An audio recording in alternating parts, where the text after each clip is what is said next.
Welcome to Peppers Plants TV. Come on in.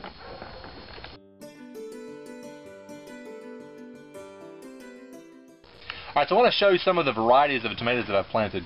As I said, I'm trying out some of the cold-tolerant tomatoes. This one right here is called Siletz. I believe that's how you pronounce it, S-I-L-E-T-Z. Developed by Dr. James Baggett from the University of Oregon. Oregon State. And it is a cold-tolerant for the Pacific Northwest. And as you can see, it's tolerating the cold. This one I had high hopes for. This is called Polar Baby. It's a variety, or it's a group of tomatoes, the polar groups that are developed in Alaska. There's Polar Star and a couple of other ones.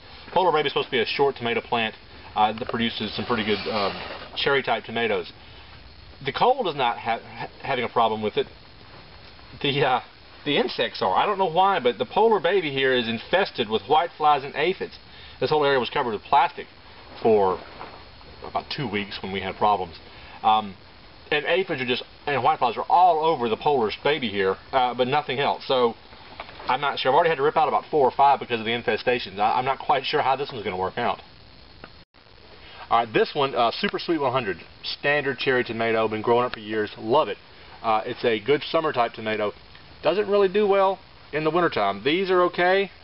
Over here, these not so much. Alright, this has rapidly become one of my favorite tomato plants. And it also is a cold-tolerant tomato. It's called Stupice. It was developed in Czechoslovakia, back when there was a Czechoslovakia. Actually, I was mispronouncing the name all this time. I was calling it Stupice because, well, I'm a redneck and that's how it's spelled. But Stupice is a cold-tolerant heirloom tomato from Czechoslovakia. It dates back to about 1950. And not only is it cold-tolerant, it seems to thrive in the cold. I've got flowers on it. I've even got a couple of tiny, tiny tomatoes. And here we are, January the 2nd. And I got tiny tomatoes on this thing.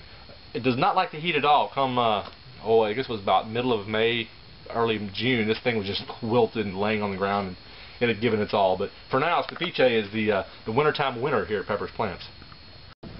And now for another episode of What's Mo Thinking?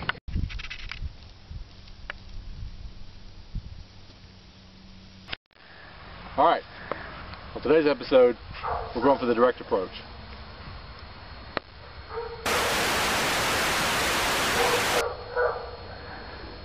Yeah, I got no idea.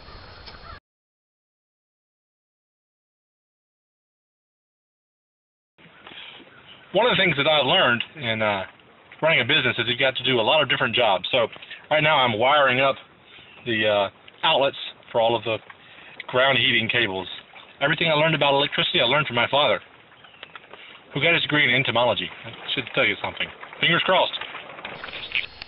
We've had a rough couple of weeks here at Peppers Plants. About 2 or 3 weeks ago we had a big windstorm come through, and it ripped a giant tear in the top of my greenhouse. You can see that here. The rip was at the peak of the tunnel. I didn't even have a ladder that could get up there, so I couldn't really patch it. I go outside and look at it, and then the wind is still blowing the plastic and moving the greenhouse so much that I was faced with the choice of, do I leave it and try to fix it, or do I take the plastic off completely and try to save the tunnel in case the wind is that bad? Well, I opted for the second one. It was tough to do, but I took my knife and I cut the plastic off, and I wasn't able to cut all of it. Wasn't able to get all the way around, but I figured, well, the wind will do most of it. And as you can see here, it didn't take very long for the wind to rip it almost all the way off, and then 4 or 5 minutes after this picture, it was completely gone, and we're going to recycle it somewhere else. But it's taken me about 2 weeks to get back to square one, to get new plastic, put it on, put the sides back on.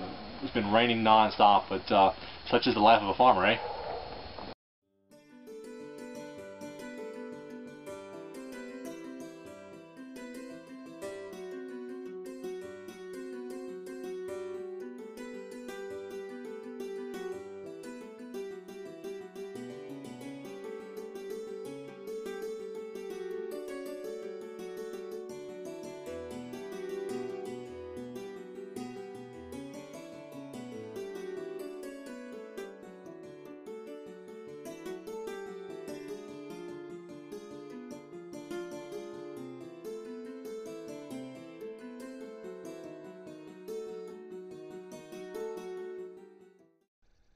Good. Welcome to Peppers Plants TV. Come on in. No, not you. All right, stay there. All right. This feels weird. Don't laugh. All right. Welcome to Pepper's Plants TV. No, that was Pepper's Plants.